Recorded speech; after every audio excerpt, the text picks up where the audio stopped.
Hey guys, how are things? So, as you know, we're called the Haunted Area Collective, and as a result of that, we don't just deal with things that are ghostly. And today we're bringing on a little trip, and we're coming out of Bray and we are heading for Enniskerry.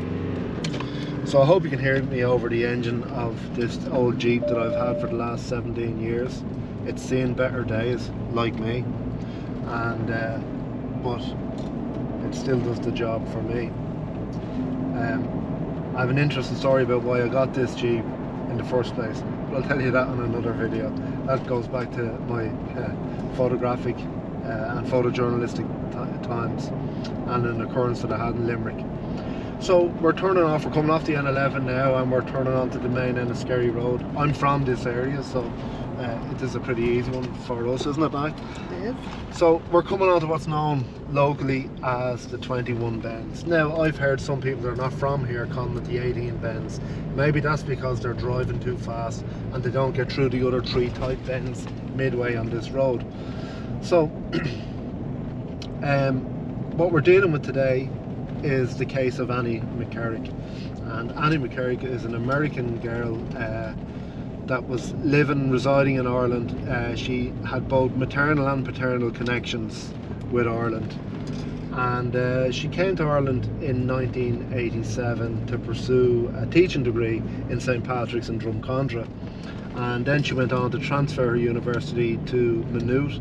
I believe she was working on a master's degree in literature in Maynooth.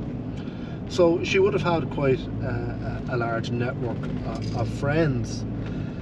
And who knows, maybe the person, I always believed she'd been murdered, but maybe the person that did murder her came from the cloisters of Maynooth University, or maybe something to do with the Drumcondra College, St. Patrick's Drumcondra Teacher College. Who knows? The reality of it is, I'm not a psychic, and I don't have all the answers. And I wish we had a really good psychic with us that could help us with these answers, but we don't.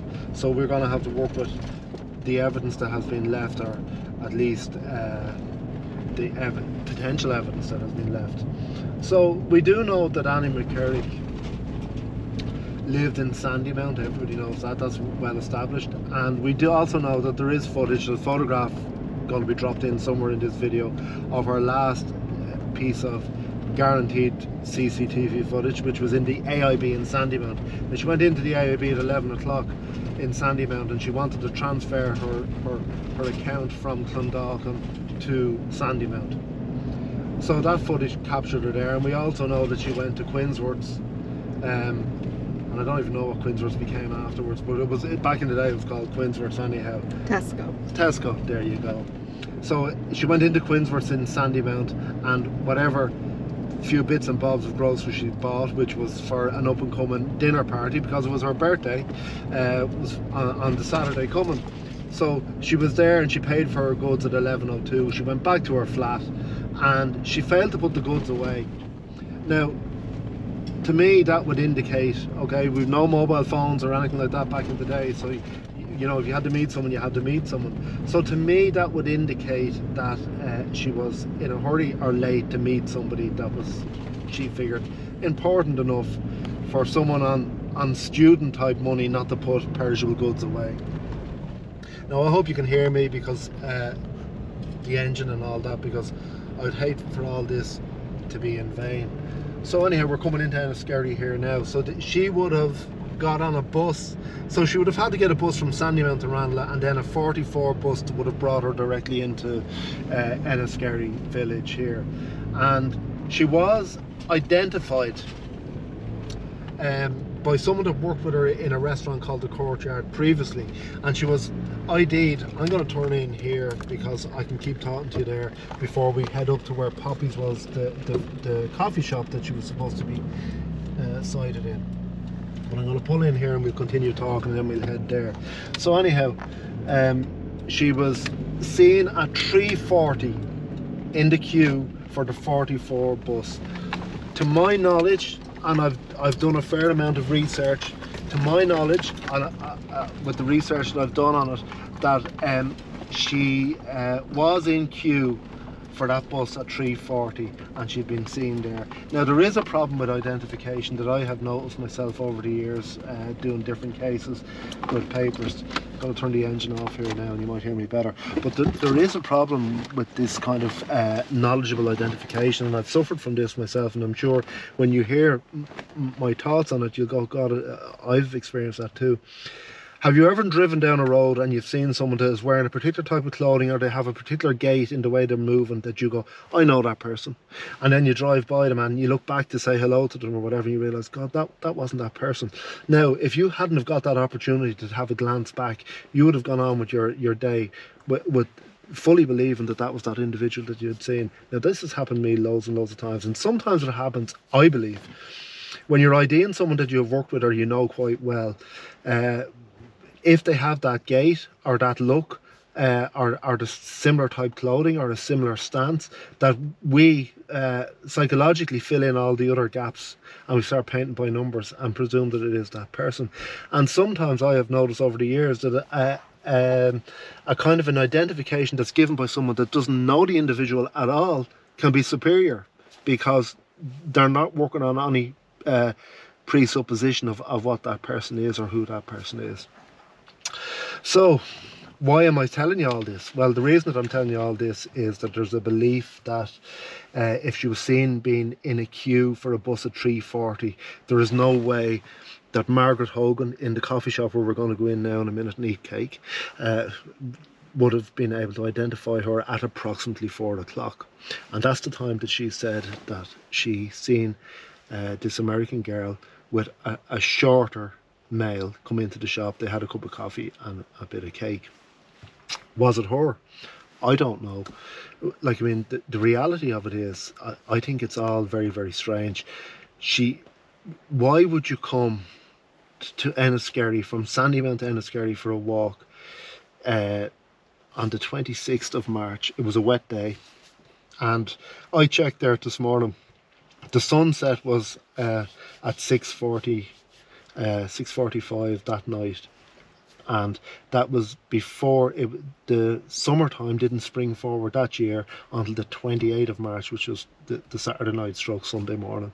So, you know, it would have been pretty dark to go walking in the mountains. So that doesn't ring true for me. Now, my theories on it, and yet again, these are only theories, but you know what, nobody is wrong on this, because nothing has been proven at this point in time, and we really don't know what happened to this poor girl, but we do know she went missing, and it remains unsolved, and it has only been reclassified in the last couple of weeks, or the last couple of months I should say, as a murder.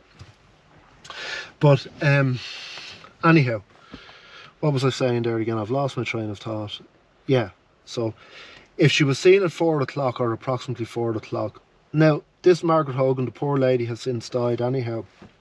But if she was seen at what Margaret felt was like 4 o'clock, I believe also that sometimes when you're doing the same job day in, day out, times become very approximate, you know. So 4 o'clock could have been 4:20. And if the 4:20, if it was actually 4:20 and the 3:40 became 3:20 that she had been sighted in Ranelagh, now it is possible that she could have gotten a bus to Enniskerry and been in Poppies.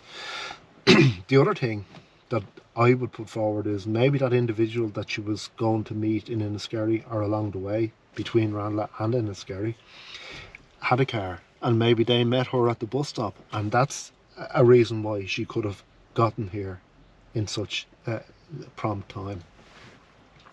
I don't know. And there's so many variables and potential variables in this, because it's not a case that there is any evidence as such and there's no DNA or anything like that.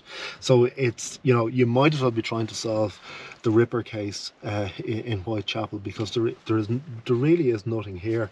And you know, there's a lot of misinterpretation of what's happened in the case. The reality of the case thus far is that there have really, in the 30 years, only 30 written statements have been taken.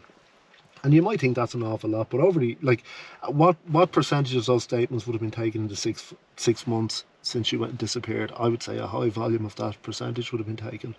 So really it's only a statement a year.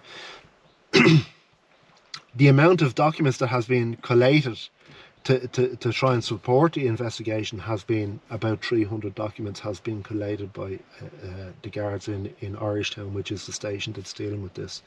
Yet again, that's often misconstrued as being statements. There has not been 300 statements. They have not taken 300 statements. They have taken 30 statements.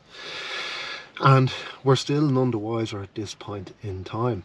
Now, we're going to go into Poppies now, and the purpose for that is that I want to eat cake anyhow. That's one of the purposes, okay? And the other purpose is we just want you to see it's a small little cafe, and during the week it wouldn't have been super busy, and a Friday even at the weekend, yeah, there's a kind of a transient kind of amount of people moving towards and through Enniskerry. I was going to say Greystones. Greystones the same though. They would be moving through Enniskerry and maybe having coffees at the weekend and stuff like that. But this is still quite a quiet village. In 1993, it would have been much quieter, and it was really a one-horse village at that point in time, with the exception of the Victorian festival that kicked off every September. It was pretty quiet. So we're going to cut now, and we're going to head across because she had apparently been seen in the post office buying stamps as well. So let's go over and have a look. Okay guys, this is the village here now, and this is where the post office would have been. We're just going across the road here.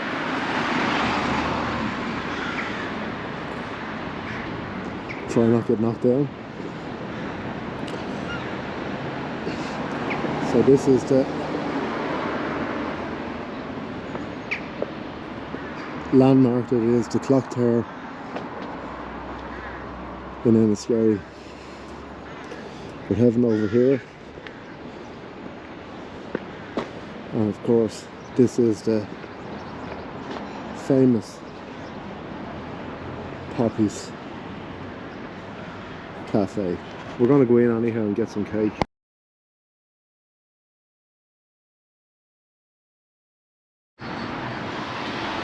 Okay guys, so just for the purpose of integrity and investigation,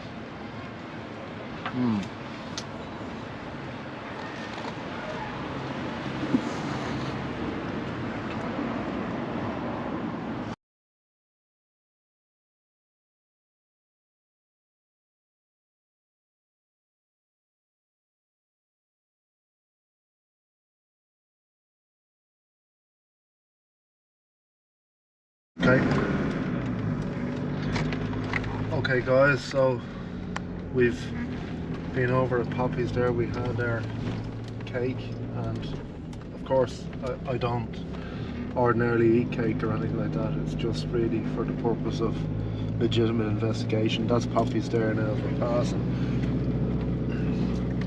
and we're on our way now, following the footsteps or possibly tire tread that Annie would have followed on the way to Johnnie Fox's. We're going up Kilgarran Hill now, and this is the most direct route, even though there are other signposts pointing you off other directions. This is the most direct route, approximately a 5.7 kilometre drive or walk. But here's the thing, and I have a few theories now that I want to run through, and I know that like the jury is out on anyone who it could be, but there's a few things that I think myself. One, I'm not saying that Larry Murphy may not be involved in this, because I know a fair bit about Larry Murphy, and I have photographed Larry Murphy, and I have spoken to individuals that have dealt with Larry Murphy, known Larry Murphy, and cared for him when he was in Arbor Hill as well. Is this within his remit? I would say absolutely, but you know, that doesn't mean he did it. Now, we do know that he was working in the general vicinity at the same period of time, and we do know that there was possibly another 7 females that went missing around the Dublin Wicklow mountain area over a period of time, and maybe even if you go back further onto that, the potential of maybe Antoinette Smith and stuff like that. But here's my thinking on it. I don't know whether it was him or not, but I do really personally feel that this was probably either carried out by a psychosexual killer like Larry, or it was carried out by somebody that she knew. I don't really buy into the IRA man that was brought down from the north of Ireland to a safe house in South County Dublin, and how, like, I mean, the IRA are a very, very intelligent organisation, and I don't think that they would say, right, we're keeping you here in a safe house down here in South County Dublin for the next period of time, and maybe it'd be a good idea for you to go and have a quiet pint on a Friday night in one of the busiest pubs in all of Dublin, Johnnie Fox's. I mean, Johnnie Fox's is every Friday night, it's absolutely teeming with people. Okay, they're spilling out of it. So it wouldn't be the type of place that you would go to if you felt that you needed to be in a safe house in South County Dublin. So I don't buy into that one at all. Nor do I buy into the one that, like, she was brought into Johnnie Fox's by some sort of psychosexual killer. Like, I mean, if that was the case, if someone like Larry Murphy happened to have her in a car, and why would he bring her to Johnnie Fox's, where there was hundreds upon hundreds of people that could have possibly given an identification of him and an identification of her when he already had her in the car? Makes no sense to me. That's just my thoughts on it. Now we're going to take a right here. Like, I mean, another thing that I think that also makes no sense, for such a busy pub, the only person that really has a definite sighting on her that night was Sam Doran, the bouncer or doorman on Johnnie Fox's. And my God, we have to throw in a photograph for you of the photo fit of the gentleman that she was with. It looks like he came from Easter Island. Like, I mean, it's, you know, how you could get any identification of a person from that is beyond me, because the only thing that it has in common with any kind of person I've ever seen is a nose and eyes and a mouth. It's awful. Like, it really is an awful photo fit. I don't feel that this is the kind of a walk that you would take between 5:30 and 5:45 at night, after coming from Sandymount, thinking that this is your walk in the countryside. Like, look at the roads, it'd be pitch dark, you know, and it doesn't make sense. So my question is, I don't even think that, I really, myself, my own belief is, I don't think that Annie McCarrick ever even got to Johnnie Fox's. I really don't. I think, and I suppose some people question, did she ever even get to Enniskerry? But you can see there, we went into Poppies, and, you know, deep down in my DNA there's some sort of photojournalistic kind of thing where I had to take a photograph inside to show you, for the people that haven't gone here or been here, that this is a small coffee shop. It's a rural coffee shop, and trust me, I'm from this general area. It was much quieter 30 years ago than it is now. We were in there now, it's pretty much, you know, lunchtime on a Thursday, and you know, and coming into early summer, there was very few people there. You remember people, you know, generally speaking, with the exception of maybe cyclists and stuff like that. There are a lot of cyclists that come through Enniskerry, but with the exception of those, most of the people are people from around the village, and you'd know them, and you'd also remember someone that wasn't from the area. So I would give a certain amount of credence to Mrs. Wogan's, Margaret Wogan's sighting of Annie McCarrick. I really would. Now, the other thing is, if she did get into a car at Ranelagh waiting for this bus, the 44, to come to Enniskerry, the chances are she certainly would have gotten into a car with someone she would have known. And if it was someone that she had known, maybe a previous relationship or whatever, I don't know.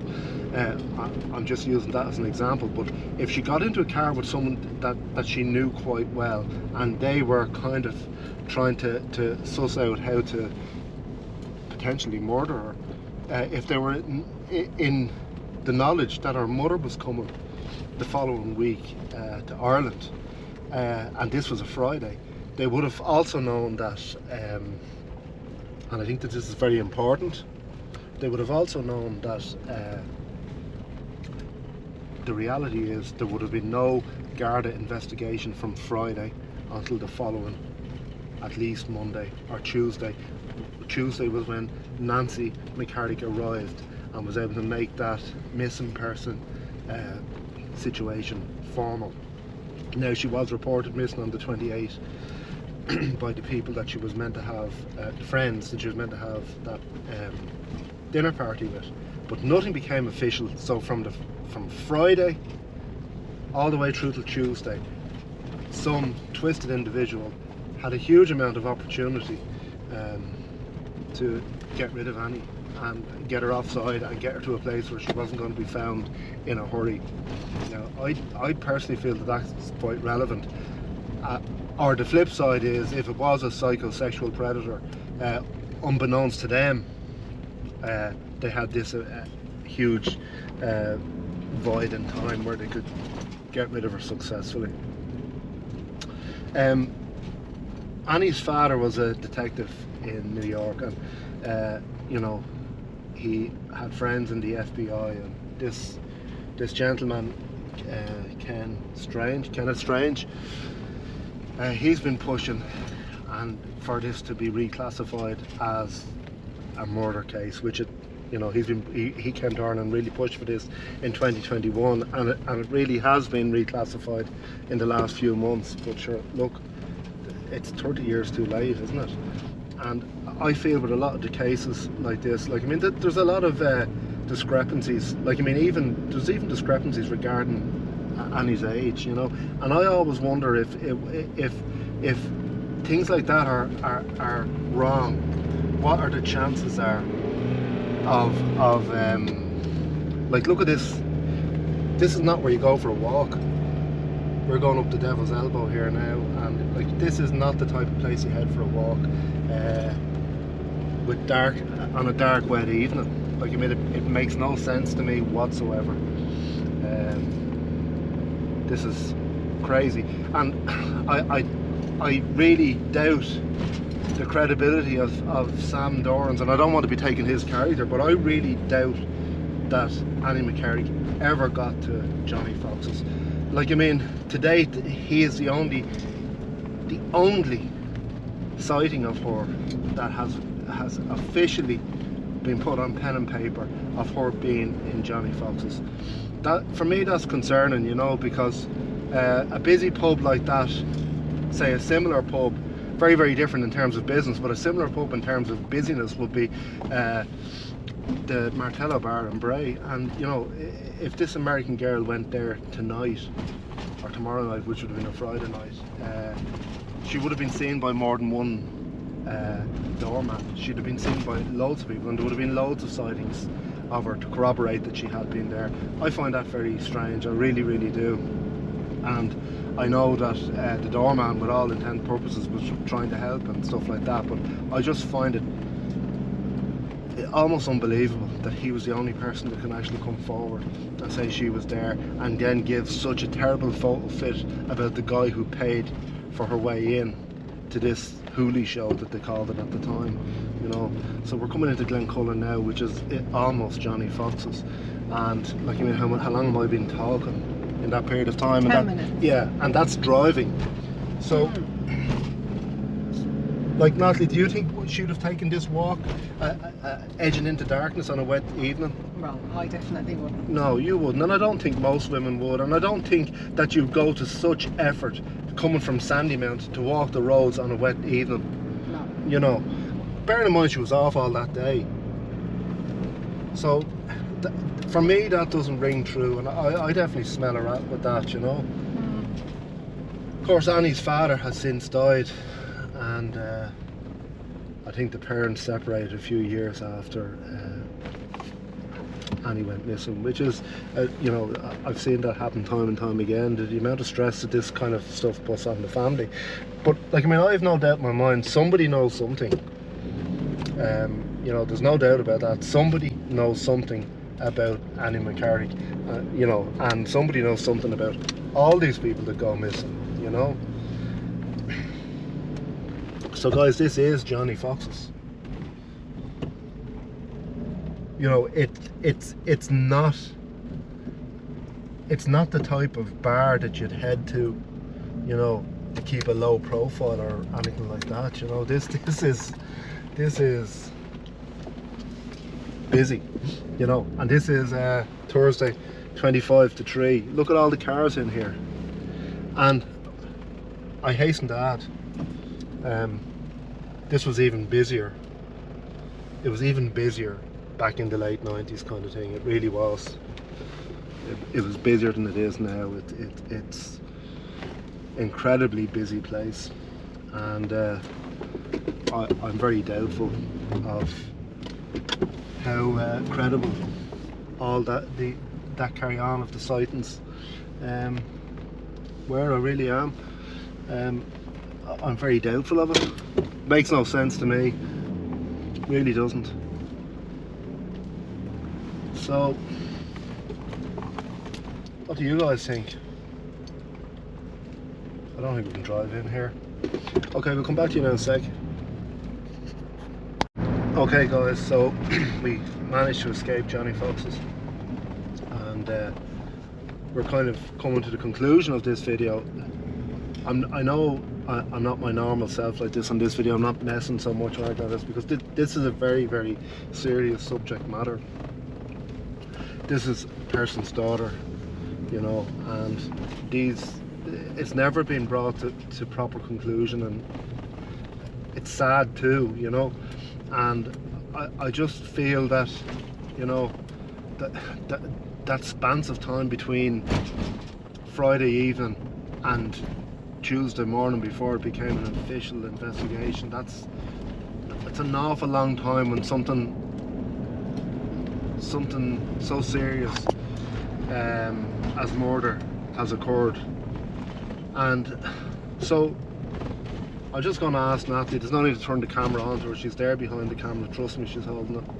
And like, what do you think now, just from a female perspective of all the stuff that we've discussed now? Well, look, what's your thoughts on it?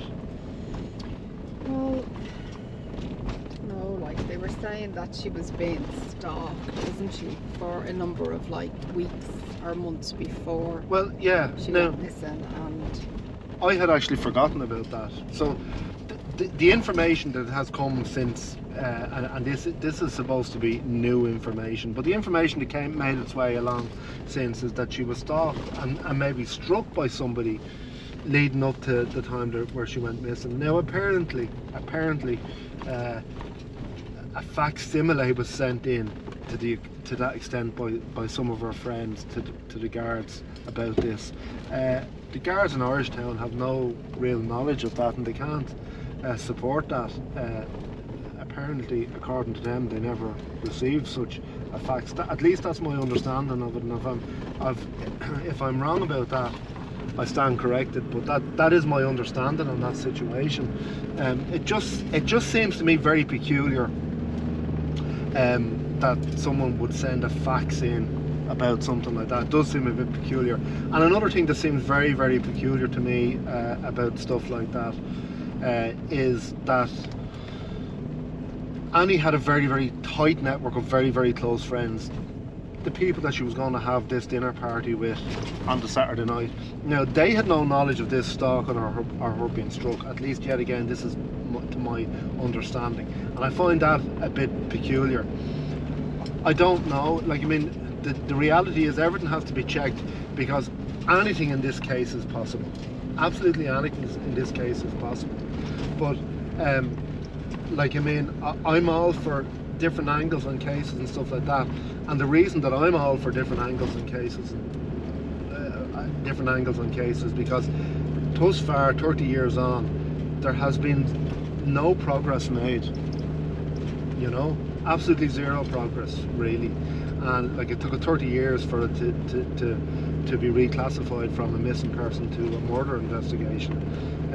So anything is possible, and any new angle could possibly shed some sort of light. There has to be at least one person out there that knows something about this to this day. I certainly do believe that. So yeah, and what else were you saying there as well? Well, like, yeah, as well, Larry Murphy, you said, was working in the locality of Johnnie Fox's. yeah. But did she even get to Johnnie Fox's? Did she even get to Johnnie Fox's? Who knows? Would he have had to have driven down through Enniskerry to get to Baltinglass? No. No, we go No, back the other way. he wouldn't have come down into Enniskerry at all. But like, that's not to say, like, I mean, Larry, I know from stuff that I researched in the past on Larry, he was across the Wicklow Mountains all the time, you know, and it's not just Baltinglass and Dunard and Dunlavin and like place like that he knew, but he knew it around here very, very well also. And like, another thing that people don't realise, this part of Wicklow, he originally is from Glencullen, you know, or I beg your pardon, I stand corrected, not Glencullen, outside of Ashford. Oh, I can't think of the name of it now. It's escaping me. Okay. Not Glencullen, but just outside of Ashford. He's from a village just outside of Ashford originally.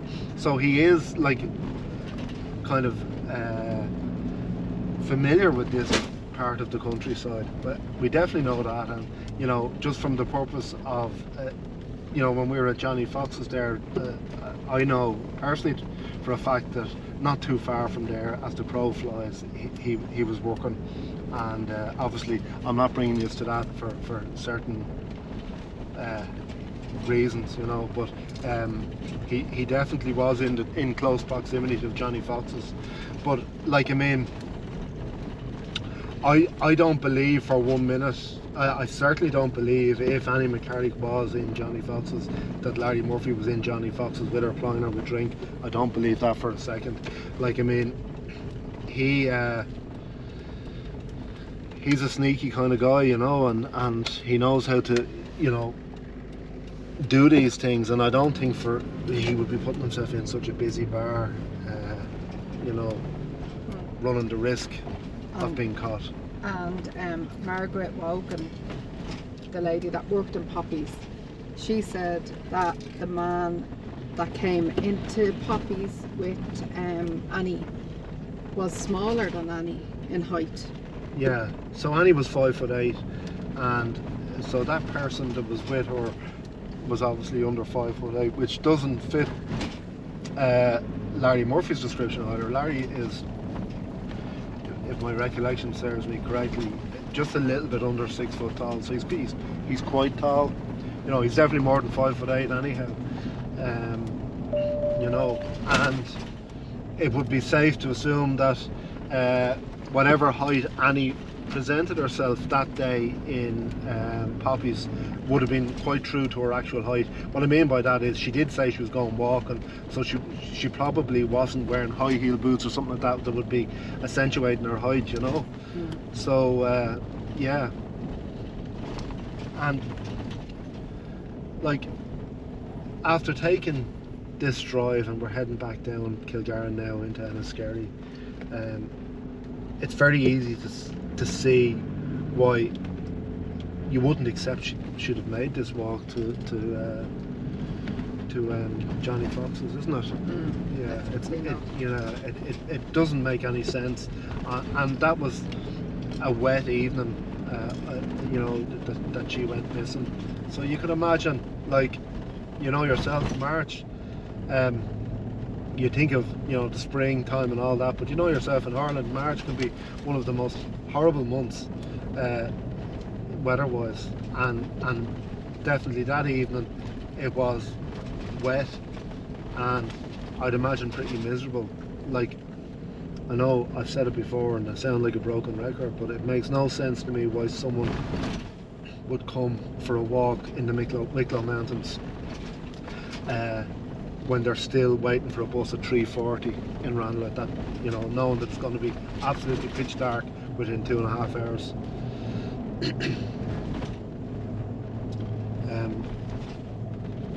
Have you any questions on it? Not that I have all the answers. I actually don't have any of the answers. Nobody seems to have the answers, but I am trying to, you know, put angles on it at least, you know. And I suppose if people like these videos, this is something that we could do more of with the Haunted Area Collective in the future.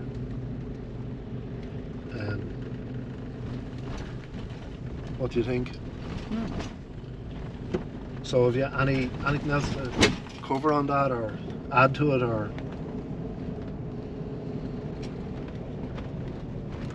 Back into Enniskerry now. So I suppose the whole purpose today was to bring people, not just people to tell the story, but for people to understand, like, this is where the bus would have come from into Enniskerry. You know, I just don't think, I really don't think she ever got to Johnnie Fox's, but what I think, and nothing that has come along has changed my mind on this. I think it was either someone that was very well known to her that she was happy enough to get into a car, or someone that was you know, a predator and an opportunist like Larry Murphy that would you know, ask for directions, give her a bash on the head or something like that, and she was then bundled into the boot of a car, which we know that is Larry Murphy's modus operandi. We know that because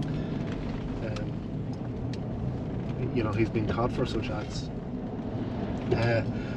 But like, the question, and I don't know with certainty the answer to this, like, was it her that even brought the groceries back to the flat that morning? Like, I mean, had she been abducted before that? We really don't know. Like, the only time that we really, everything is vague regarding Annie McCarrick from 11 o'clock in the CCTV footage in the AID in Sandymount.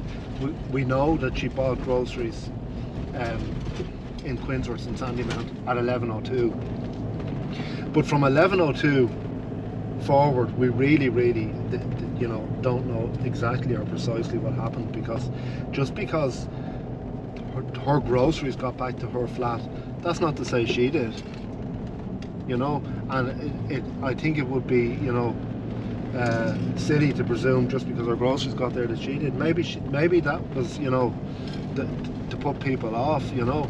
But like, I mean, I can't understand, if she did get back to her flat with her groceries, I can't understand, like, someone on a student, she still was a student. I know she was working in a couple of cafes and stuff like that, but money would have been pretty tight, and, you know, she wasn't living a super lavish life or anything like that. So, you know, she would have been careful with her money, and she would have been careful what she purchased. So how long would it have taken to put perishable goods away? I don't know, 40 seconds, 50 seconds, a minute maybe.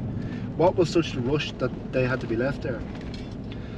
So the only other thing I can think of is that she was rushing out to meet somebody, and in kind of full knowledge that she'd be back within a couple of hours, and those couple of hours never happened for the poor girl. So that's it. Like, I mean, we're coming back onto the N11 here. We're nearly back into Bray.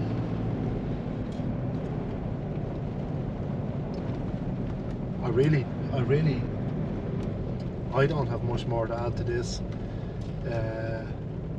And like, even in this video, there's a certain amount of speculation on my behalf, but I'm classifying it as speculation because who knows? That's the reality of it. Who knows? And I think with an awful lot of cases that are unsuccessful, they're too quick to throw speculation out the window. But sometimes, you know, at the end of the day, all my speculation here and all other people's speculation about this case has gotten the guards just as far as they've gotten without speculation. So, you know, you can't make a joke of it. So, guys, I'll just ramble on, and it'll become quite boring. I've covered as many facts as I can pull out of my mind. I'm not reading off a script, or it's not a script-like thing, because I don't like doing that. I like our videos to be as organic as possible. I may have forgotten stuff, and who knows, we may come back and revisit this video at another stage and add stuff to it, or decide that certain stuff that we have included in this has now been proven wrong, and you know, just for clarification purposes, that we were wrong about something, because who knows. Guys, let me know what you think, and also in the comments, if you feel like putting in a comment that you're not really sure about what happened, or you are sure, or you have an idea or a concept of, you know, why not put it there? Like, at the end of the day, communication, and maybe somebody might know something, or, you know, who knows. Anyhow, guys, thanks for dropping by, and we'll see you soon.